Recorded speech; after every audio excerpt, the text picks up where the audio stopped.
Hi, I'm Susan Sablon Harrington, and we're at the Black Meadow Farm, an alpaca farm off of Route 3 in Spotsylvania, Virginia. Now it's about 9 miles west of Fredericksburg and a couple miles off of Black Meadow Road.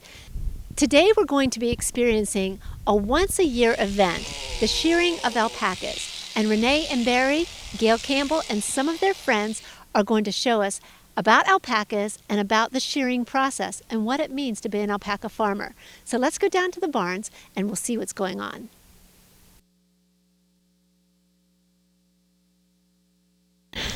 I'm here with Barry and Renee Prokop at the Black Meadow Farm, and you guys, thank you so much for letting us come today. Thank you. We're so glad to have you. It is a pleasure. Oh, it is such a cool pleasure for us, especially for us, and being able to see you girls and guys here. Now, we're talking about alpacas, and I'm going to ask for all of our audience, some of us don't know what alpacas are, so tell me about an alpaca. What is it? Well, and alpacas are from the camelid family, so you have camels, llamas, alpacas, and then vicuñas. And alpacas are about 150 to 200 pounds, and they herald from South America mostly, from Chile, Brazil, Argentina, Peru, and there are really two different kinds of alpacas. Okay. And we have, right, if you can see behind us, the Surrey alpacas. And Surrey alpacas are more the Jamaican dreadlock. The fiber kind of hangs close to the skin. And then out in the pasture behind us, we have what are called wakayas. And those are more of the puffball types of alpacas. And about 70 to 80% of the world's alpacas are wakayas, and we raise the Surrey. Now, why would you raise the Surreys opposed to the wakayas? Well, Surreys are more cool. But then, if you talk to the wakaya owners, wakayas are really cool. So it really is a personal preference, and we raise them because we just like the look and the grace that they have in running through the pasture and the different things you can do with the fiber. Now, one of the things that we know is that in our Fredericksburg, Stafford, Spotsylvania area and beyond, many of us had no idea that there were alpaca farms here. And you've told me in talking with you guys that there are a lot of them in Virginia itself. So compared to the U.S., what does Virginia hold for the alpacas? Well, in Virginia right now, there's about 80 alpaca farms. And of that in this area, there's about a dozen or so in the Orange County, Stafford, Fredericksburg area. And nationally, there are about 1,900 alpaca farms. Wow. And that's a lot of alpaca farms, but a lot of them are small farms. The alpaca industry as a whole has about 191,000 alpacas across the United States, and of those, about 35,000 are Surreys. So I did the math this morning, it's 17.8% are Surrey alpacas out there. And so we really enjoy raising them in the area. Virginia is a great place to raise alpacas because we have the different seasons. The alpacas really like the cool weather. And where they get a little bit of a challenge is during the nice muggy August and September months in Virginia, where you have the heat and the humidity. And that's where they kind of get a little bit challenged. So to compensate for that, we put out little kiddie pools for them and water down the runs and make sure that they're as comfortable as they can be, because that coat of fiber that we're going to be taking off today during shearing, is very insulating fiber. Very good. And you were telling me that, Renee, that your alpacas will actually get in the little pools? Oh, yes. They get in the pools. Corey, my herd dam, she gets in and she'll run everybody else out of the pool. And they'll actually lay down, and we've got pictures of 2 and 3 alpacas in one kiddie pool, and then Barry's standing there with a hose and spraying them, and they'll jump around in the hose. It's like children playing in the water. It's good to be an alpaca, huh? It certainly is in the spring. Now, what attracted you guys to have an alpaca farm? I don't know. We were living in the city, and I had been teaching for a while, so it was our next chapter. Our kids were gone, and it was our next adventure and chapter in life, and it's great. We love being in the country, and they're easy for me to handle alone. Barry still works, and he's gone a lot, so I can do almost everything by myself. Unlike if I had cattle or sheep or horses, where they're more demanding. They're demanding on the people as well as demanding on the land, and we didn't have to have massive amounts of land to have a nice herd of alpacas. They're easy on the land, so we can have 25 or 30 alpacas with only 5 acres of fenced pasture, so it works out real well. Very good. And they told me that these are not animals that you can come up and cuddle. They're not cuddly little. I want to hug an alpaca. I want our producer Steve. I want him to butt noses with Corey. Yeah, no, that you don't want to do. Oh, okay. Oh no, maybe I do want him to do that. Oh, that's true we too. don't bother Corey. She sort of runs us. She's our elder import, and she's the dam of the herd. So what she say goes. Now, is it true that alpacas, actually, here's somebody coming behind us. Do the alpacas have personalities then? Yes, they do. So Each of them very, very individualized in how they work within the herd and how they interact with each other and how they interact with humans. Some are a lot more friendlier than others. I butted heads with one the other day, not in a bad way. I was able to just actually, she sort of tickled my forehead. Mm-hmm. Yeah, that's Seta. She's one of our 18-month-old girls, and she's real used to people. We had to pull her as a baby, so her mom didn't make real good milk, so I bottle fed her. So there's a big difference. But even as much as I handled her, she only wants to be touched on her terms. I mean, she'll come up to you, but they're prey animals, and even though they depend on humans, they like to be left alone. So, which is great. You can sit out in the field and read a book, and they'll come around you, but they don't want to be captured. No, I could see that. Well, they're just so very beautiful. And you said that you can herd them in together. And show me how you would get them to gather up here. We've already got them in a small pen as it is, but you did the arm thing. Could you gather one for us? Catch one? You want me to catch one for you? We'll gather one, catch one. See, you can tell I've been on the farm.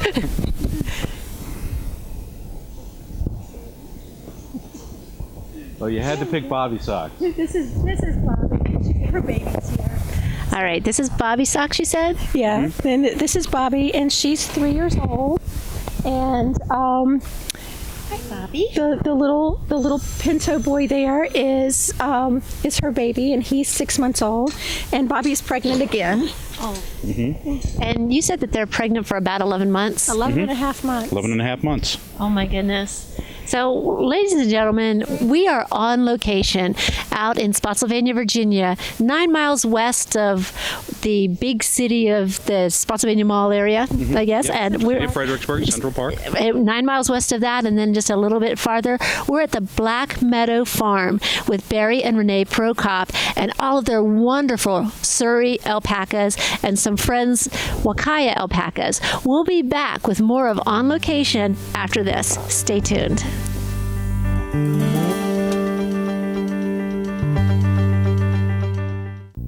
The old way was to make sure someone was simply watching the kids. This is the United Way.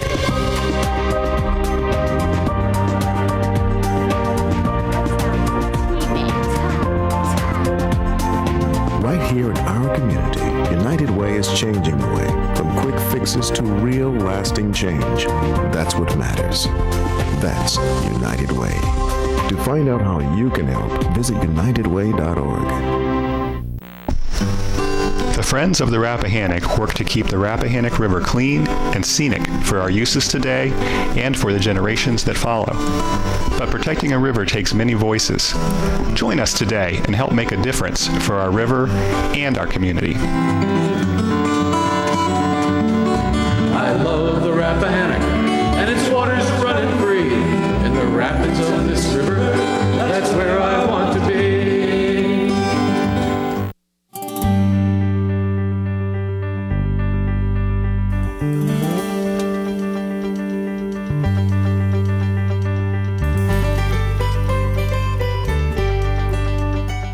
Now, part of the alpaca farm allure is what we've already seen with Barry and Renee, but there's a whole other part of owning alpacas, and that is the showing part. With me, I've got Gail Campbell. And Gail, you are from Alpaca Breeding Farms. Right. Tell me about the showing part of breeding of alpacas and the breeding and what goes into that.